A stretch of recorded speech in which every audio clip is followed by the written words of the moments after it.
Alors, tu te tiens. Attends, Loris, tu te tiens bien fort et tu fais un petit paquet, tu envoies les jambes en arrière.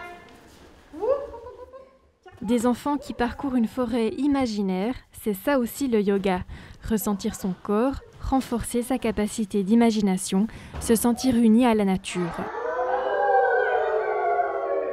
Les enfants découvrent même la méditation, une partie importante de cette pratique ancestrale qui vient de l'Inde. Cette musique toute douce. Donc c'est vrai qu'avec les enfants, on va plutôt jouer avec le corps, on va plutôt bouger, on va plutôt amener le yoga à travers une histoire afin qu'ils prennent conscience en premier de leur corps. Et puis ensuite, on va construire finalement petit à petit cette conscience aussi de la pensée. Et ensuite, on pourra arriver dans d'autres états, peut-être qui amènent un peu plus des états de méditation. Bien que l'offre de cours de yoga soit importante à Bienne, les 5 fondatrices du centre sont sûres que la demande est là. Petit hic, les cours pour adultes sont interdits en raison du Covid, mais pas les thérapies individuelles ou les massages qu'elles proposent. Les fondatrices n'auraient de toute façon en aucun cas reporté l'ouverture de leur centre et elles ne prennent pas non plus trop de risques puisqu'elles ont tout un travail à côté. Il y a quand même un certain risque, on en est conscient, mais on n'avait pas trop le choix. On a déjà ce projet depuis un moment et on a trouvé cette salle pour laquelle on a eu un coup de cœur. Alors on a sauté sur l'occasion. Ce qui nous donne de la sécurité, c'est qu'on partage tout à 5, les frais, etc. C'est un avantage qu'on a. L'idée est de faire découvrir facilement les autres disciplines pratiquées ici, comme le shiatsu, une technique de massage médical du Japon et qui se base sur la médecine chinoise.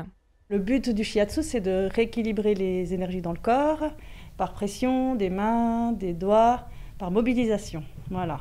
Puis c'est conseillé à peu près à tout le monde, mais plus particulièrement aux gens qui ont des douleurs ou des tensions dorsales, articulaires. Ça peut aussi aider aux insomnies, aux états d'anxiété, d'agitation. La réflexothérapie aide aussi pour contrer ces états. C'est ce que propose Corinne Badet pour les enfants et les adultes. Elle propose aussi un accompagnement en désir d'enfant pour les femmes. Elle travaille avec des méthodes de visualisation et de méditation.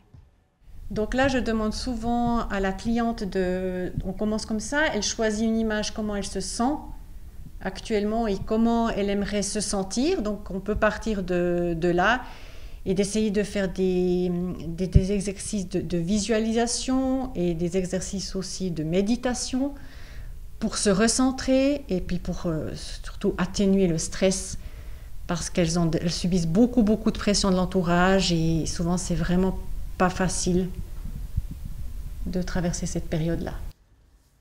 Corinne Badet travaille depuis 23 ans dans le domaine de la biomédecine. Ce type de coaching comble un manque selon elle.